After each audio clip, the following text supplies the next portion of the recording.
And there we have it. That was live, unplugged in the studio by our very own VP, Mr. Othman. That was very, very sweet, mellow sounds. Ian, Somehow thanks. I feel very calm. I want to fall asleep already. So do I. I hope that's a good thing. I think your couch is also very comfortable. Oh, yes.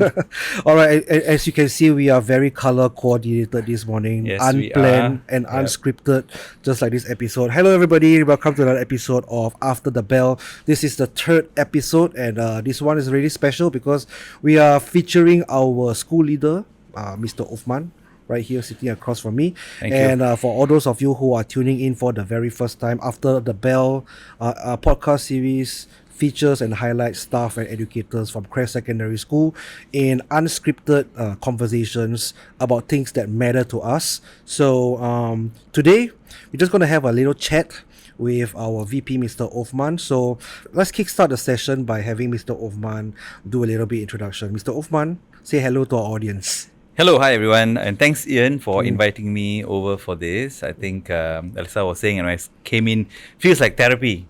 It feels like a therapy session. Yep. Very, very cozy setting. Very glad to be part of this. Yeah. Thank you. Yes, welcome to the Sonic Sanctuary in Level 6.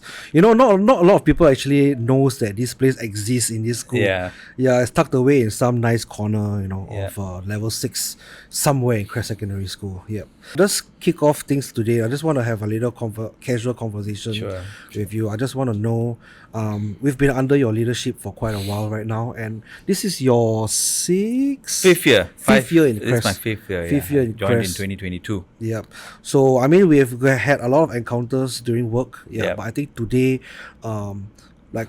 specifically, we want to have a deep dive. To understand your motivations about teaching, and to do that, let's go back to the very, very beginning. And I always ask all my guests is, why teach, and how did it all begun for you? Okay. Also, so you want me to just confess everything out like that? Yeah, everything. Spread out for us. Okay. Confess. Okay. So the matter of fact is, for myself, I've always been a very confused individual when I was younger. In fact, I think I'm still quite confused. So I think when I was much younger, I have no directions. I had no much motivation. My motivation was everywhere, not in particular place. And so at army, when everybody was looking for application to university and all that, I didn't qualify for any of that. And I also didn't enjoy what I did in my polytechnic before that. Can I ask what you did in poly? I did mechatronics engineering. You do not look like somebody who did mechatronics. I do not know why I do mechatronics engineering. Where? Actually. SP? At Nian Poly. Or nearby? Yeah. Nearby or near? That's right. But the story is that before that, actually, I was from a junior college. Oh. And then I dropped out of junior college. Okay. Yeah, similar. So when I was in junior college, I don't know what I was doing, and I was like asking myself, what am I doing here? And then I just left. And then when I went, and I thought going into poly would give me some direction, but no, I was still quite lost. But cannot drop out anymore already. My mom will scold me. So because of that, I continued. And then army came. Then at army, everybody was applying for uni and so on. And I was a bit lost. Then I saw an advertisement on the newspaper, Teach. And so out of no choice, just randomly, I just applied. I see. I just applied just like that, and then to my surprise, they contacted me quite quickly. I see. How long ago was this? This was when 2005, 2003. Now it's 2026, right? I know during that period, right? I remember MOE was having this series of advertisements. Yes, that's right. Teach if you want to make a difference in That's somebody's right, life. that's right, So I that's think it was during that campaign. Yes, so the campaign worked. So I did look at that half-page Understand. advertisement, Okay. Teach, Okay. and I applied, and the rest, and here I am after 20 plus years. Quite a very diverse from JC, then to mechatronics, then go army, then straight to NIE. Yes. Wow. Okay. Okay. Yeah. Understand. Yeah. So from NIE, after that, maybe you went to primary school first, right? Yeah. So and when I went to NIE, so that was the time where I loved what I was learning. So for that really clicked. Then when I went into my practicum school, so we have practicum, right? So that was my first batch of students in a primary school. Yeah. So I very clearly remember at Teck Whye Primary School actually. Okay. Yeah, and in front of this group of 30 plus students, all of them were taking, if I remember correctly, at the time was called EM3. I'm not sure. Yes. I think so. And yes, so that practicum was very impactful for me because I realized that they were also confused like me. And I think in terms of motivation, it's not that they were not motivated. Just like me, I'm also motivated. But the motivation to study and to focus on the studies and do well in school, that didn't make sense to them. And that sort of clicked to me because it didn't make sense to me also. So then I think that sort of started lah. Yeah, I'm in touch with a couple of them actually till today. Yeah, I know. I have a few questions in mind actually. Jumping from primary school to Crest Secondary School, was there like a very steep learning curve for you? You know, is Crest your first secondary school? Yes, it is my first secondary school, and definitely a lot of learning. The learning was very steep. The adjustment to the culture of working with older students, and especially in Crest Secondary School, our profile of teachers are so unique, right? We are so blessed to have such a diverse group of teachers, some coming from ITE, from secondary school, from primary school, some are direct hires, some are professionals. So that creates a very different culture, and everybody comes in for our students. And I had the same thinking. I came to Crest because of this profile of students. I see. And when I came in, was seeing the entire school so connected with that mission, very powerful. Yep. Very powerful, very intense actually. Yeah, so I think that also brings about a lot of learning. I see. Yeah, but to tell you the truth, when I was in primary school, so I was in Teck Whye Primary School for my attachment practicum, and then I was Westview Primary School for a while. Then I was Bukit Panjang Primary School for the longest period of time. So again, my heart is still with Bukit Panjang Primary School because I spent 15 years there. Wow. Yeah, so and most of my teaching life in Bukit Panjang Primary School, I took students who were taking foundation subjects. And so many of my students came here. Rizkita is one of them, Amin is one of them, Jinkai is another one, Iman, Irfan, all these students actually came to Crest. Raiden is another one. And they all transformed. I saw them transforming. Eugene also. And I was very curious about Crest for a long time actually. So you actually heard about us prior to coming in? A long time ago. Yes, long time ago. So what were some of the myths or rumors that you heard about Crest before coming here? I think the definitely the myth is students are very rowdy, they're very misbehaved, right? And then they can't learn. So these are some of the myths which I heard, which I myself actually felt, to tell you the truth, before I come here. Okay. But after I came here, all those were rubbish. You know, those were complete, So did you have to untrue. like brace yourself, before coming to Crest and that kind of thing? Or you just was ready for it already? I just jumped in. Just jumped I in, just jumped in. So I remember during the interview, they asked me, am I ready for Crest? I told them I'll never be ready. So I just jumped in and then I just came in actually. I just felt that it was the right thing to do and I just came here. Was there any culture shock in any way when you came to Crest on the first day? To tell you the truth, I was really happy the first day, since the first day I came here. A very strong sense of belonging. It's almost like coming back home. And then again seeing students, just like Grace and Sean over here as well. They're so talented. And they are much more talented than I ever was at that age. And not just them, there are so many students over here who are so talented in arts, in music, even in the academics as well. And so these students proved to me, even as an adult, some of my thinking and my belief system is a bit warped. It's wrong, right? And it's quite surprising even at such an age where how could I have been believing these some of these ideas for such a long time. But when I came here, all these myths were broken, and I was even more inspired, to tell you the truth. Can we go deeper on that? Can we talk about some of these myths? Like what opened your mind? And was there any particular experience or encounter with a student or teacher that made you see the other side, if I may say, the other side of this profile? Yeah. So for teachers, every single teacher in Crest inspire me, and I really mean that lah. Not just teachers, even the canteen vendors, the operation staff, admin staff, finance staff, our sort of our attendants, for example, they all inspire me, and I think that's what happens in Crest. It's really a whole school coming together as a community. If I can tell you a couple, there's so many stories that I can actually share, but perhaps maybe one thing I can talk about is students who can draw. So I don't want to mention names. I don't want to make that student feel uncomfortable. So there's one particular student refuses to talk, very anxious around people, and very highly misunderstood that I felt. And I've seen her drawings, and they are beautiful drawings, and they are and really very talented drawings. And where is it coming from? It's coming from herself. It's amazing, So she just taught herself. There's this very nice word called autodidact, where you're so inspired that you teach yourself how to do something. And I see that actually in many of our students. Similarly for football as well. I've seen many wonderful footballers. Currently, we've got a couple of female footballers who are huge talents actually. Yeah. So they actually inspire me, and yeah, this really brightens my day. I think what I like about this community is that there's always a platform or maybe even an alternative platform for students to shine in different ways, and I think there's always a stage for different kinds of outlets for the students. I think that is very beautiful. I think when I first came into Crest also, I was bracing myself that was 2016 if I'm not wrong. First foray into education, thinking about all the judgment I'm going to get.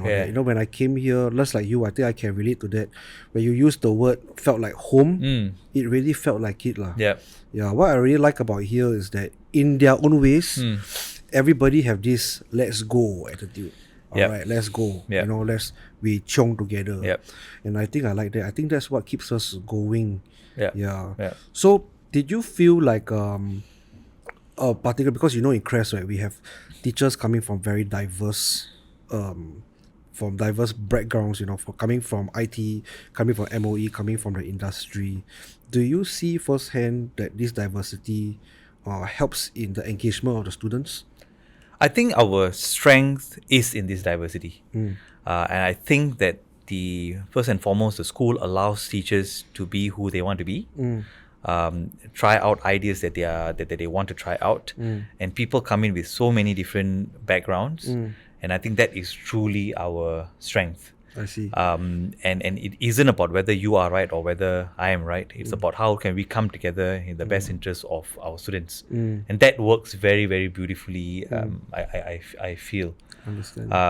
So I think there's a lot of strength in this diversity, and I think we should celebrate this diversity, because not every school has this diversity. Agreed. Agreed. And we are one of those schools with this brilliant diversity, and nobody will actually understand this. I would have never understood what this diversity means until I came here. Right, and I then realized that such a world actually exists. Such a world actually exists, and so I mean, if there are people who are listening to this who are not from Crest, you should come and visit us and see how beautiful this actually looks. It's like a melting pot of different personalities. Definitely. For students and staff as well. That's right. I think so too. Okay. I just want to know, if you remove your VP hat, when the day is over, when you go back home, who is Mr. Othman? Okay. Firstly, I want to say this. Again, I'm going to say this on camera. Right, I'm very uncomfortable with this VP role. Right, I've never seen myself as a leader, which is quite contradicting, because my views are usually quite strong. But I've always seen myself as an individual, and I've got my own belief systems, and I want to get certain things done, not for myself, but trying to help others and making life meaningful, right? So this role that I play as the vice principal of the school, firstly, is a very big blessing, because again, I get to contribute more to this profile of students, to this group of wonderful students. And I'm very blessed to be in this role because I get to work even closer with our teachers, our staff, like you. We get to do a lot more things together for our students and their families. So if I were to remove that hat completely, right, I just become another an individual who basically has, I go back to who I was lah, which is I got many interests. I don't have any particular thing that I'm interested in, right? I love nature. I love to spend time with my kids, with my family. I love music. I think Sean was asking, Grace was asking when was the last time I played the guitar. I told them I played every day. It's almost like a ritual for me. Yeah. So I pick it up and then I play myself to sleep sometimes. So that's just me lah. That explains just now, like when you played, I was just lost in that groove, Yeah. Alright. And I just want to make a very I've seen you play once. Okay. In these many years, just heard you sing once. I'm still like in awe lah, of Thank your you. musical prowess. No. Like just now when I saw you hold up the guitar, I just feel like you and the guitar is like, is synonymous together one. I feel that it's an extension of you, and it really piqued my interest, like when did you start having like this musical talent? When did you dabble in music? So firstly, I thanks for your kind words lah. I really do not see myself as nowhere near talent. It's just that I've been practicing for quite a number of years lah. So I started off I remember in secondary school I want to pick up the big guitar. My mother said cannot. You. So my mom said cannot play guitar means you're going to go down the wrong path. So okay, then I listened, and then in army, so we were doing night duty, guard duty, and all that. So I had this friend who actually had a guitar, and then that's when I picked it up, and then started with 1 string, 2 string, kind of a thing, and then slowly I started to learn. And then so since army, so that was about about 25 years ago, maybe 25 years ago, and since then I think almost every single day I do pick it up. It's like I said, it's almost like a therapy for me. It's almost like a expression of myself to myself, kind of a thing. A lot of people don't really know this, but Mr. Othman used to be a gigging musician back in the day. He had a band and everything, performing at Sentosa and all that. No. I think last year when you had graduation? Yes. Yeah, he sang by Green Day, right? Yeah, I sang Green Day. What's the title of the song you sang? Time of Your Life. Time of Your Life. We were all backstage. We did not know how to react. But at that moment, I felt so proud. This is my VP, guys, singing Green Day for graduation. You're very kind. Thank you. Yeah, but I mean it. Yeah. How important do you think is it for professionals, individuals, teachers, educators to have their own hobbies, their own pursuits outside of work? Absolutely important. Absolutely important. So I think life.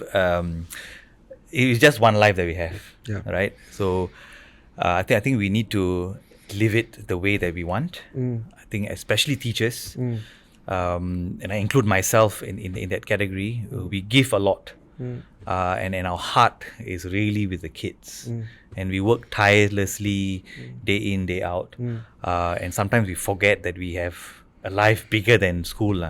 So although yes, we love our kids, we love our school, I think we must understand that it is only part of our life.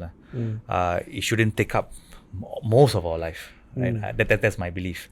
Yeah, and I'm very particular about that to make sure that I will give my very best for this, but I need to make sure that I give time for my family, my friends, my own self as well, and my other pursuits of other interests. I see. Yeah. Running a school is tough, and it comes with ups and downs, challenges.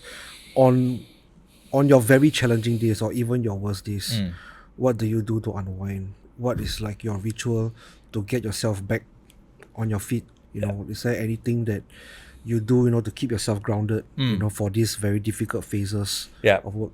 Yeah. So I think in school, right, I don't know whether this will sound weird, but students are my therapy.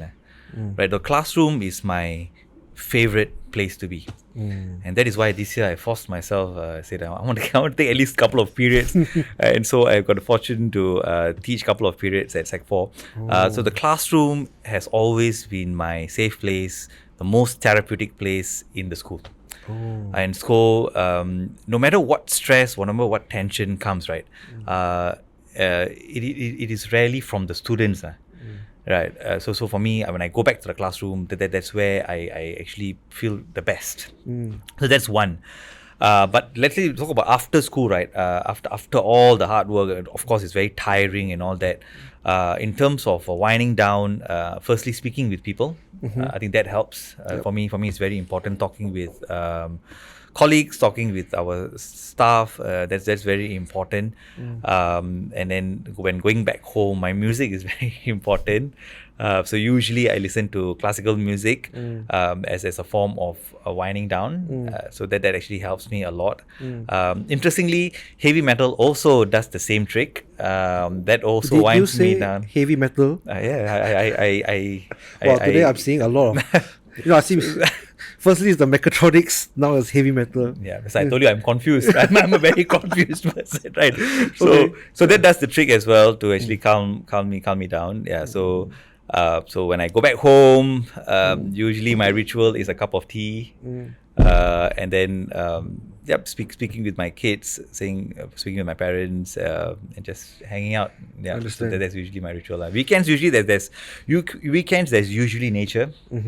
There's a lot of nature. We go hikes and things like that. Okay. Yeah. Very interesting. Thanks for sharing.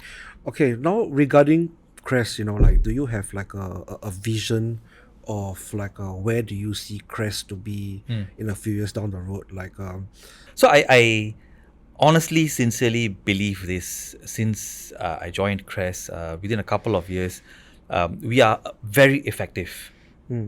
If you understand from the system point of view, students go through 6 years of primary school, and then those who score a certain score of 25 to 30, they go under the posting group 1 and they come to us. And this is the group of students who come to us, and they come to us with the complexity of issues, complexity of needs. And they come in here, and within 4 years, we transform them. It's not a question of are we transforming them, we are transforming them. Again, look at our results, look at our students' behavior, look at how our students transform from where they start at Sec 1 to Sec 4. We are very effective as the school. So my sincere belief is that we are the best school for this profile of students. That's my personal belief, and I'm not just saying this for fun. We are the best school for this profile of students. The resources that we have and the support that we have for this profile of students, unbeatable, hands down, right? Then where do we move on from here? So next question to ask is, why are we so effective?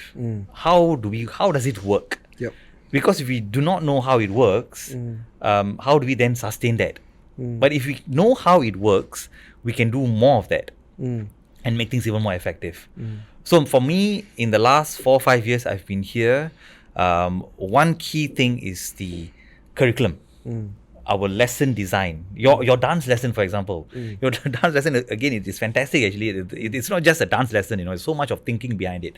So our curriculum wise, what we offer, how our lessons are designed, how our curriculum is actually designed, and how we are attuned with ITE, prepare them for ITE, the pathway to success, that is one key ingredient, I feel.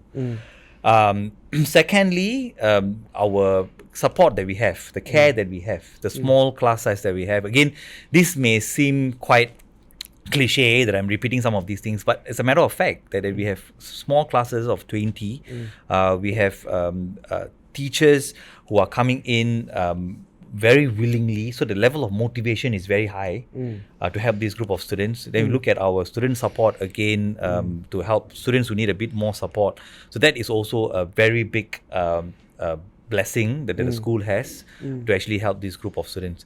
Then comes the next part, which is in terms of the pathways, the choices. Again, systemically, this group of students, I'm not sure whether everyone will understand how fortunate they are with regards to how the system has been developing to support them with their technical diploma, in work study diploma, at ITE, the opportunities that lie ahead of them, that switch to higher NITEC. All these are fantastic. And it's not just studying, right? With studying must also come job opportunities. We want them to leave Crest. We want them to go and do well in their studies and come out as individuals, useful citizens who are able to take care of themselves and others. I think that to me is very, very important. So these are all big rocks of the school. which we have. So then how do we go a bit deeper in?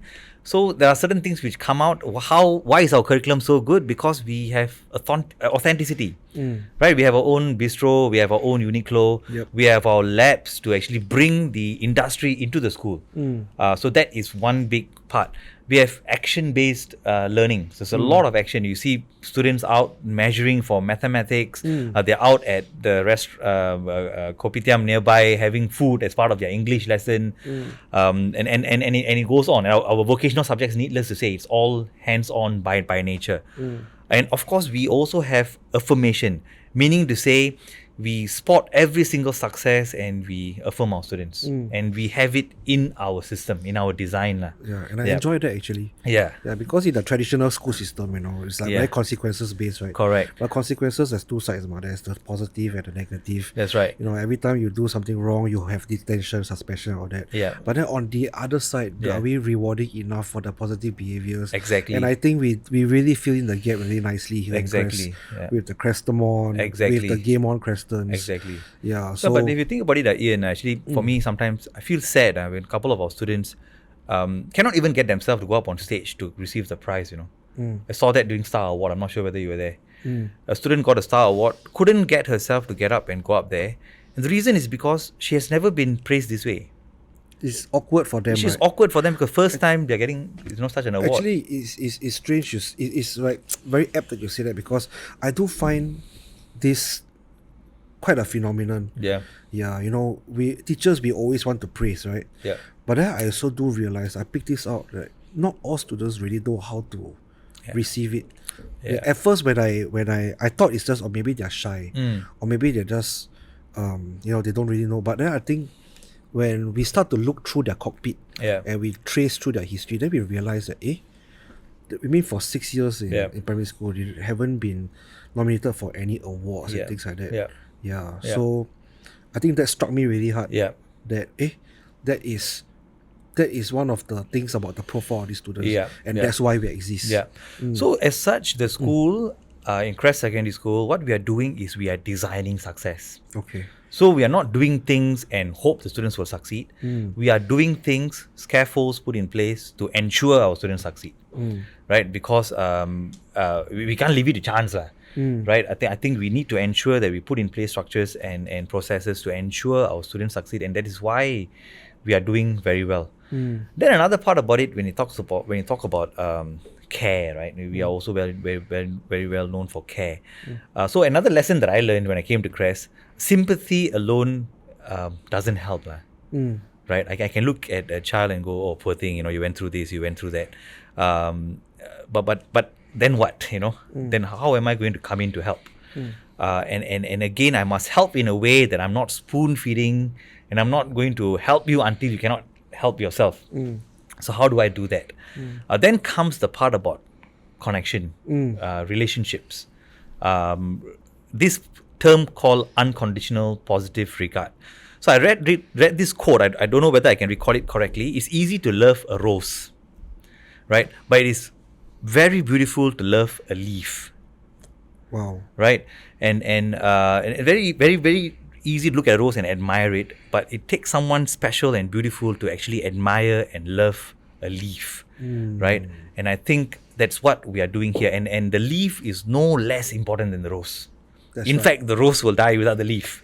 Yes. The leaf will continue without the rose, right? And I think that is very, very important for me, what we do here. So the connection, the relationship, the unconditional positive regard becomes really important. Another part, I feel our teachers are very steady in terms of being very regulated. Very good self-control. I think it goes back to motivation. And so while as teachers, we may say, he gets very angry very quickly, he gets very emotional very fast. Well, that's okay, because he's a student. Right, he got license to have a meltdown. He's got license to get angry. He's got license to even throw things around. He's a student. But I think our teachers are able to connect and keep themselves calm and bring the student back to a state where he's able to, or she is able to connect back. And I think that is something very, very powerful. And with these, we create a very strong, very safe environment. This is a strong team of teachers. We create a very safe environment in the school where I think it's very evident where students don't want to go back home. Yeah. till 6 Yep. p.m. Yep. They're outside. And we've got students who, I'm not sure whether Sean and Grace knows this. We've got students who they are dismissed. School is closed, but they don't want to go back. So they are actually at the school vicinity. They're under the block. Then some of them will walk along the pavement. I've seen them. What are you doing? They don't want to leave. So I think it's because we create that environment for them. Yeah. Understand. Yeah. Okay. Yep. So just to wrap up this episode, we always ask our guests this question, like for somebody who was coming into the teaching fraternity, or particularly coming into a school like Crest, what is a words of wisdom that you want to share to keep them going? Words of wisdom. Can I sing a song instead? Sure. I think, shall Of I? course. Stage is yours. I'm not very good to give actually advice. Yep. Yeah, so maybe I'll try this. You're in for a treat, everybody. I don't know. I usually mess it up. I think that's the whole thing. That's the whole point, right? We're not perfect, but we're getting a very authentic side of you, and I appreciate that. And that's what After the Bell is all about, everybody. And okay, are you ready? Thanks. I think so. And to close the show today, we have Mr. Othman, our VP, on the guitars. And everything's gonna be alright. And everything's gonna be alright. And everything's gonna be alright. And everything's gonna be alright. See, I remember when we used to sit in the government yard in Trenchtown, observing the hypocrites as they would mingle with the good people we meet. Good people we loved, good people we lost along the way. Hey, in this bright future, you cannot forget your past. So dry them tears, I say. No, woman, don't cry. No, no, woman, don't cry. No, woman, don't cry. No, woman, don't cry. And everything's gonna be alright. And everything's gonna be alright. And everything's gonna be alright. Everything's gonna be alright. Changsen kuli-kuli. Thank you. Thank you so much, Mr. Othman. There you have it, live and unplugged. Thank you guys for following us thus far, and this is After the Bell episode 3. Catch you on the next one. But before we go, I just want to give a very big shout out to Grace and Sean. Grace, can you come in frame, please? Say hello. Can I see her? Yes, and she's in charge of all the camera angles. Right, we also have Sean. Come. Yes, Come. yep, he's Come. behind the camera switching the angle. So, yep, that's how we do it here in Crest Secondary School. Catch you on the next one. Goodbye.